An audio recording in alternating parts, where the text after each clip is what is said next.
Video में हम लोग बात कर रहे थे कंसंट्रेशन ऑफ ओर के बारे में, एक्सट्रैक्शन ऑफ ओर के बारे में सॉरी।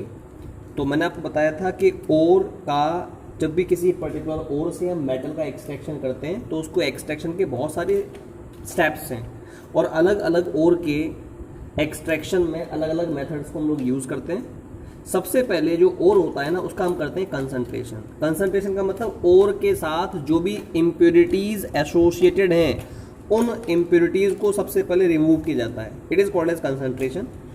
अब ओर आपका तीन प्रकार का होता है, या तो हाईली रिएक्टिव मेटल का ओर, या मॉडरेटली रिएक्टिव मेटल का ओर, या लीस्ट रिएक्टिव मेटल का ओर। तो अलग अलग मेटलिक ओर से मेटल के एक्सट्रैक्शन के अलग अलग मेथड्स हैं। तो सबसे पहले हम यहाँ पर बात करेंगे कंसंट्रेशन ऑफ ओर होता क्या है। कंसंट्रेशन ऑफ ओर को हम लोग एनरिचमेंट ऑफ ओर भी कहते हैं। क्या होता है कंसंट्रेशन? हम जानते हैं किसी भी पर्टिकुलर ओर के साथ different types of impurities associated रहती हैं। वो प्रोसेस जिसके द्वारा आप किसी भी ओर से इम्प्योरिटीज को रिमूव करें, that particular process is called as the concentration of ore, और it is called as enrichment of ore. So we can say the process by which the removal of impurities takes place from any specific ore is called as its concentration। उसी को concentration कहते हैं। अब इसमें एक important term है gang या matrix. Gang क्या होता है? हम जानते हैं किसी भी ओर के साथ जो impurities एसोसिएटेड हैं उन impurities को जो ओर के साथ एसोसिएटेड रहती हैं उन्हीं को गैंग कहते हैं, और those impurities are called as matrix. तो एक इंपॉर्टेंट बात है कि जो आपके सल्फाइड ओर्स होते हैं उनको कंसंट्रेट हम जिस मेथड से करते हैं उसका नाम है फ्रोथ फ्लोटेशन मेथड। केवल इस मेथड का नाम जानिए क्योंकि इसका जो पूरा प्रोसेस क्या होता है वो आपको हायर क्लासेस में पढ़ाया जाएगा। अभी तो केवल इतना जानिए केवल कि जो सल्फाइड ओर्स होते हैं उनको कंसंट्रेट करने के लिए जिस मेथड को यूज करते हैं वो है फ्रोथ फ्लोटेशन प्रोसेस। तो ये हो गया आपका ओर का कंसंट्रेशन। ओर आपने लिया, उसका किया कंसंट्रेशन। अब नेक्स्ट हेडिंग है extraction of metals having least reactivity, मतलब वो मेटल्स जिनकी रिएक्टिविटी लीस्ट है। तो लीस्ट रिएक्टिव मेटल से आप किस प्रकार से ओर को एक्सट्रैक्ट आउट करेंगे उनके बारे में बात कर रहा हूं। तो सबसे पहले जो लीस्ट रिएक्टिव मेटल ओर होते हैं वो आपके सल्फाइड ओर के फॉर्म में पाए जाते हैं। अगर हमें उनसे मेटल का एक्सट्रैक्शन करना है तो हम उन ओर की कराते हैं रोस्टिंग। अभी बताऊंगा मैं आपको रोस्टिंग होती क्या है। As a result it tends to convert into metal. जो आपका मेटल ओर है वो रोस्टिंग के बाद रोस्टिंग करेंगे, फिर रोस्टिंग के बाद उसको हम हीट भी करते हैं जिसके फलस्वरूप वो मेटल में कन्वर्ट हो जाता है, और उसके बाद मेटल का हम कर देते हैं प्यूरिफिकेशन और रिफाइनिंग। अब how the least reactive metal can be converted into its ore, उसके बारे में हम बात करना चाहेंगे। यानी वो मेटल्स जिनकी रिएक्टिविटी लीस्ट है, बताया था मैंने, वो हमेशा सल्फाइड ओर के फॉर्म में पाए जाते हैं। और हमेशा ध्यान रखिएगा सल्फाइड ओर की हम करते हैं रोस्टिंग। क्वेश्चन यहां पर ये, प्रश्न यहां पर ये है कि रोस्टिंग क्या होती है। What do you mean by roasting? जब भी हम सल्फाइड ओर को एक्सिस अमाउंट ऑफ एयर के साथ हीट करते हैं तो आपका जो सल्फाइड ओर होता है वो मेटल ऑक्साइड में कन्वर्ट हो जाता है, साथ में सल्फर डाइऑक्साइड गैस निकलती है। इस प्रोसेस को जिसके द्वारा सल्फाइड ओर कन्वर्ट होता है मेटल ऑक्साइड में on heating with axis amount of oxygen, इस प्रोसेस को रोस्टिंग कहते हैं। अब रोस्टिंग हुई, सल्फाइड ओर मेटल ऑक्साइड में कन्वर्ट हो गया, तो जो मेटल ऑक्साइड आपका बना है उसको फिर हम हीट करते हैं। जब भी आप मेटल ऑक्साइड को हीट करोगे तो वो कन्वर्ट हो जाएगा करस्पॉन्डिंग मेटल में। So this is the way in which we can convert your sulphide ore, by which we can convert your sulphide ore into metal. अब इसका एग्जांपल लेते हैं। I want to take its example. तो इसके example में सबसे पहले हम लोग बात करते हैं extraction of mercury from cinnabar. Cinnabar क्या है? सिनेबार एक मरकरी का ओर होता है, इसका फॉर्मूला होता है HgS, ये होता है मर्क्यूरिक सल्फाइड। तो मर्क्यूरिक सल्फाइड को आप किस तरह से मरकरी में कन्वर्ट करेंगे, किस तरीके से मरकरी का एक्सट्रैक्शन करेंगे फ्रॉम सिनेबार या HgS, ये एग्जाम के लिए बहुत इंपॉर्टेंट है, कई बार एग्जाम में आया है। ठीक है, तो क्या करते हैं हम यहाँ पर लेते हैं मर्क्यूरिक सल्फाइड। जब आप सबसे पहले मर्क्यूरिक सल्फाइड यानी जो आपका सल्फाइड और है उसकी कराएंगे रोस्टिंग। रोस्टिंग का मतलब एयर के साथ, एयर के एक्सिस अमाउंट के साथ इसको हीट करते हैं। तो क्या होगा देखो, मरकरी ऑक्सीजन से कंबाइन करेगा, it will form mercuric oxide, HgO में कन्वर्ट हो जाएगा। साथ में सल्फर ऑक्सीजन से कंबाइन करेगा, it will form sulphur dioxide gas. अगले स्टेप में क्या होगा, जो मर्क्यूरिक सल्फाइड आपको मिल गया है उसको हम हीट करेंगे, तो हीट करने पर इसमें से ऑक्सीजन गैस निकल जाएगी और HgO Hg में कन्वर्ट हो जाएगा। So this is the way in which we can convert your mercuric sulphide into mercury.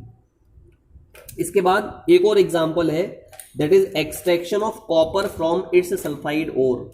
Copper का जो सल्फाइड ओर है जिसको हम क्यूपरस सल्फाइड कहते हैं Cu2S, उसको कॉपर में कैसे कन्वर्ट करेंगे उसको जानते हैं। क्या कराएंगे, सबसे पहले उसकी कराएंगे रोस्टिंग। रोस्टिंग का मतलब कॉपर सल्फाइड को आप एक्सेस अमाउंट ऑफ एयर के साथ हीट करोगे तो कॉपर सल्फाइड कॉपर ऑक्साइड में कन्वर्ट हो जाएगा, साथ में सल्फर डाइऑक्साइड गैस आपकी निकल जाएगी।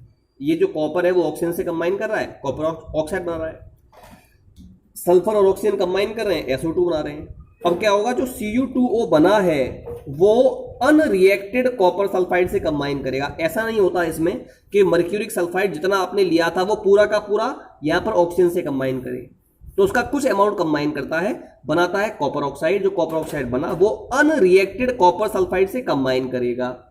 As a result what will happen, ये कॉपर और ये कॉपर कंबाइन करके क्या बना देंगे, कॉपर मेटल, साथ में सल्फर ऑक्सीजन से कंबाइन करके SO2 बना देगा। यहां पर ही जो कॉपर बनता है इसको हम लोग बोलते हैं ब्लिस्टर कॉपर। क्यों कहते हैं, क्योंकि जो कॉपर है, सपोज ये कॉपर है, इसकी सरफेस से सल्फर डाइऑक्साइड जो गैस है ना वो इवॉल्व होती है in the form of gas.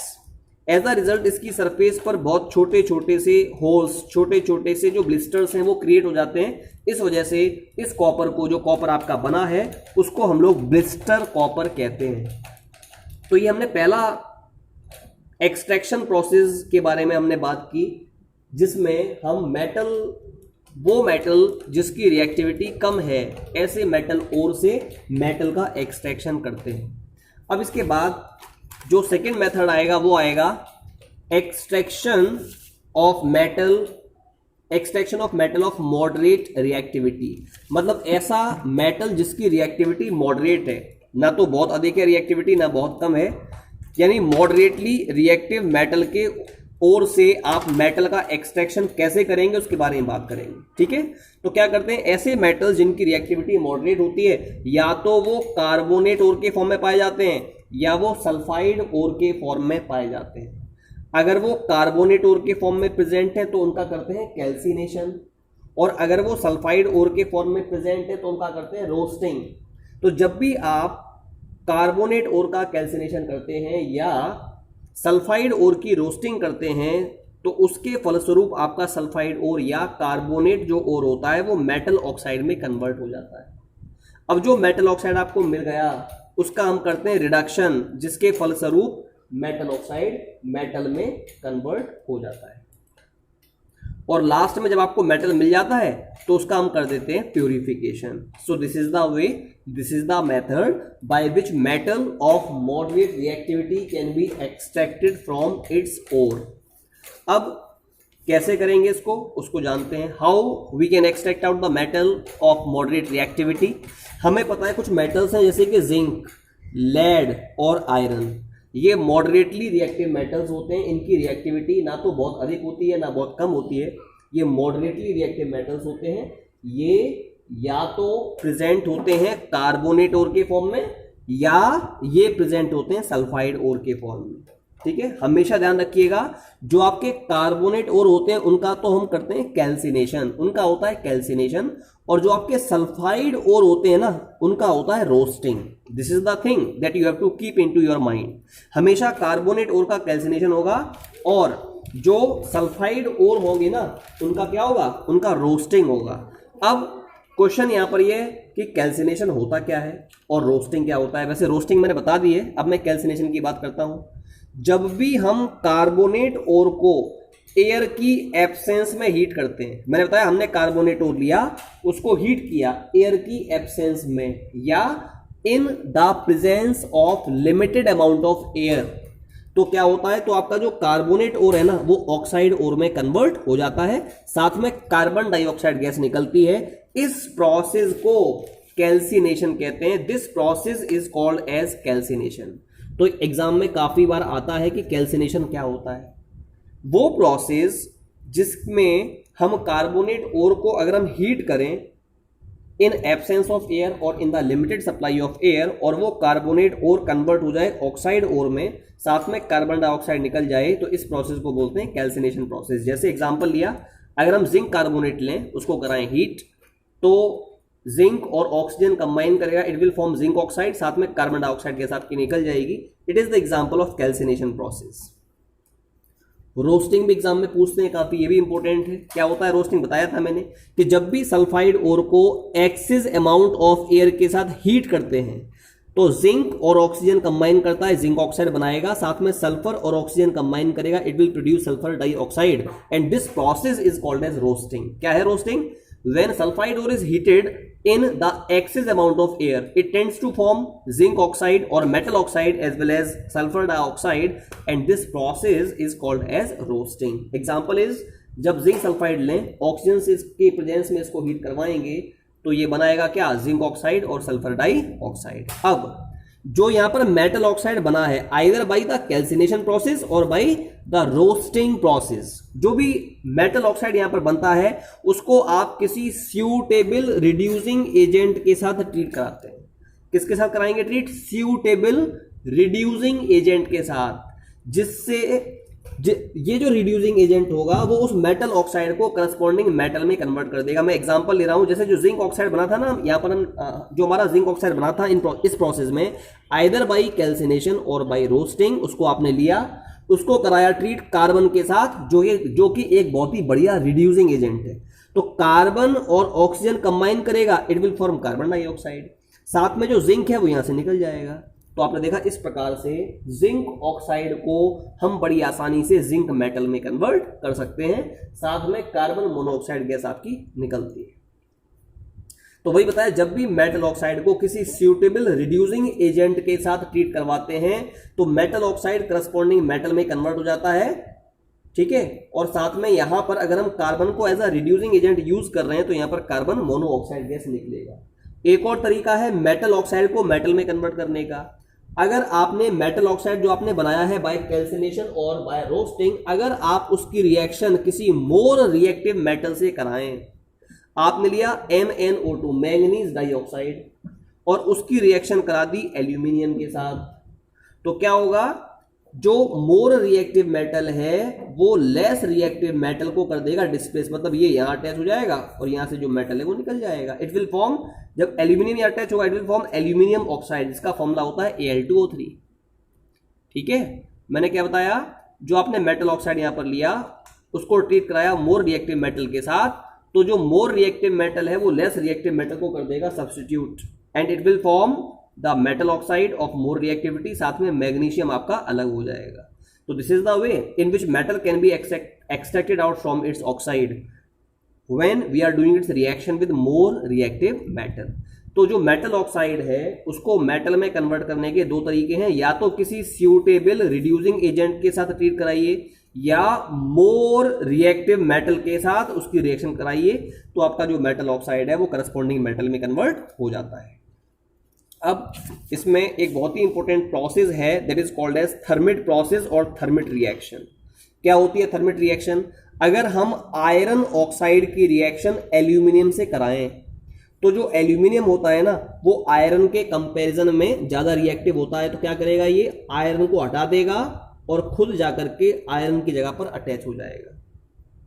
तो क्या होगा, देखो, जब भी हम आयरन ऑक्साइड को रिएक्ट कराते हैं एल्यूमिनियम के साथ, एल्यूमिनियम आयरन को डिस्प्लेस करेगा, it will form aluminium oxide, साथ में आयरन आपको मिलता है मोल्टन फॉर्म में, मोल्टन का मतलब डिसॉल्व्ड फॉर्म में, और साथ में एक स्पेसिफिक अमाउंट में जो हीट है वो इवॉल्व होती है, हाई अमाउंट में हीट इवॉल्व होती है। इस रिएक्शन को कहते हैं थर्मिट रिएक्शन। इस रिएक्शन का नाम है थर्मिट रिएक्शन। ये भी बहुत इंपॉर्टेंट रिएक्शन है, एग्जाम में काफी बार आई है कि थर्मिट रिएक्शन होती क्या है।